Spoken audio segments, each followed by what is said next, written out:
magandang araw guys. Yes, it's me again. Yan, for this video, pupunta po tayo ngayon sa Santo Tomas, Batangas. Punta tayo sa simbahan ni Saint Padre Pio. Magsisimba po tayo. Late upload na po ito guys. Dahil instant Sunday pa po ito na video. At ngayon lang po natin ito na-edit. Gawa ng busy po tayo sa ating trabaho. Yung nandito nga lang pala tayo guys. Ito nga pala yung bungad sa pagpasok niyo bago sa simbahan sa loob ni Padre Pio guys. Ito yung nasa bungad. Makikita nyo, National Shrine of Saint Padre Pio. Yung dito maraming mga tao guys.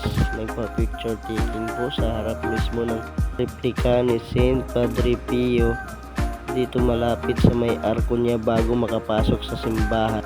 As you can see guys, naihawak tayo na kandila. Nakahabol po tayo sa pagpasindi ng kandila guys. Kaya umaga po tayo, naabutan natin yung first mass. Kung makikita nyo guys, punong-puno talaga to sa loob ng simbahan. Kaya tingnan nyo pa yung sa lawak ng simbahan po. Sobrang laki po yan pero okupado po lahat. Wala na pong maupuan, nakatayo na po yung ibang tao.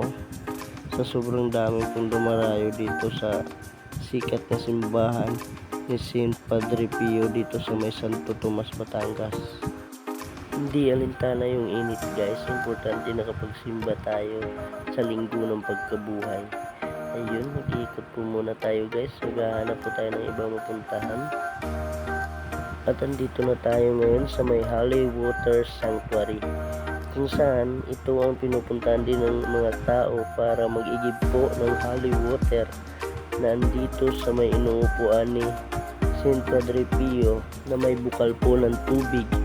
At dito nila nag-iigib sila para may dala sa kanilang bahay dahil naniniwala po sila na ang bukal ng tubig nito na tinatawag na holy water ay nakakatulong daw sa kanila para mapagaling din yung mga sakit nila na nararamdaman sa katawan.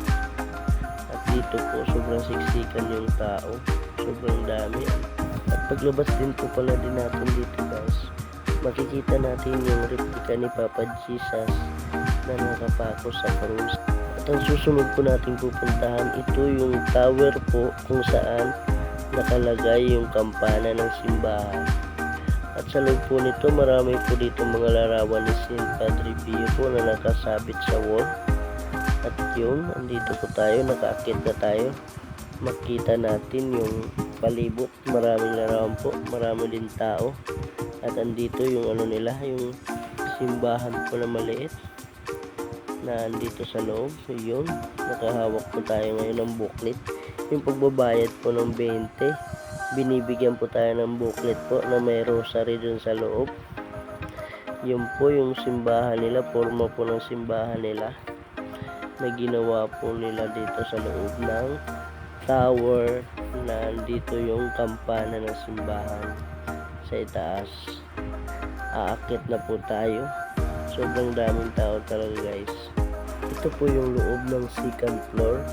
Yun, palibot po niyan, maraming nakasabit po ng mga larawan.